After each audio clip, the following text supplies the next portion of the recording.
Okay, so the very last topic we need to cover is Isaac Newton, and then just the summary of the Age of Revolution and Enlightenment is what we're calling this third age, or the period of classical modern astronomy. So we're going to save most of Isaac Newton's slides for our lesson about gravity, but just to tell you a little about who he was in the 1600s, 1700s, so that's going to be the like 16th and 17th century there.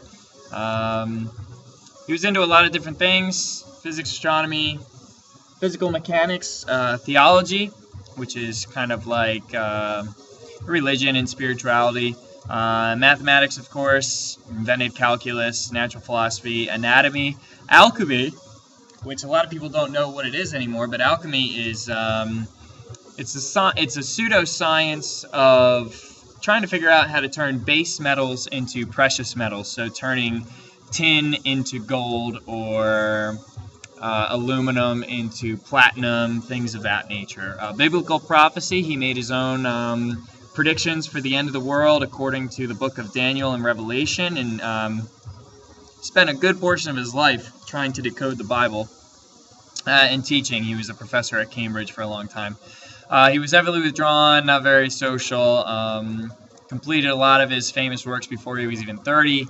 He invented the reflecting telescope, which didn't have the problems of chromatic aberration that the refracting telescopes had. Invented calculus, along with a Frenchman, kind of at the same time. But they developed them separately. They didn't know that each was developing calculus. One invented integral calculus, the other invented differential. I forget which one Isaac invented. 3 laws of motion: object at rest stays at rest unless acted on by an outside force in a straight line and at a constant speed. Acceleration is proportional force inverse proportional mass. That's F equals ma. And for every action, there's an equal and opposite reaction. He also developed the universal law of gravity. If you ever want to never forget those 3 laws of motion, you can get it tattooed onto your hand. This is not my arm, and I would not condone anyone else doing this, but this person obviously had them tattooed for a quiz and would never forget them there. This is an object in motion, F equals ma, and then an equal and opposite reaction. So pretty extreme. We are going to skip over the universal law of gravity, and we'll get to that during our next lesson when we deal with Newton.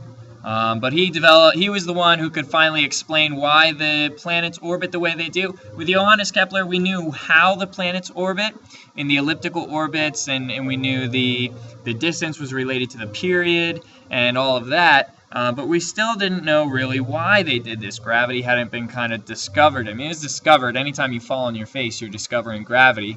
However, nobody quantified it like Isaac Newton did.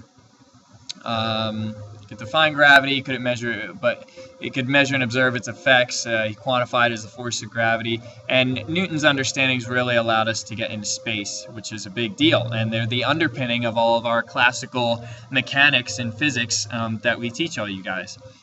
So after that, Newton's understandings, there really wasn't a leg to stand on for geocentrism anymore, so it was pretty much done.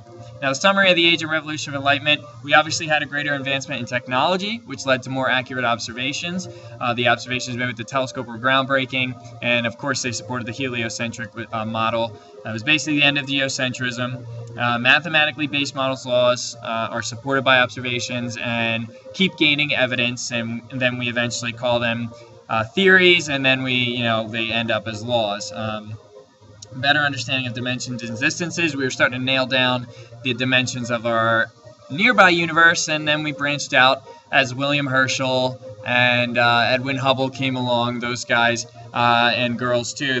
Everybody was working, and we were getting a really good dimensional analysis of our local neighborhood. So by this point, we have a complete separation of natural philosophy and supernatural explanations and things like that. So astronomy is totally separate from astrology by this point. And that's it. So hope you enjoyed that PowerPoint of the history of astronomy, and you'll go on to read more and watch some videos and get more information.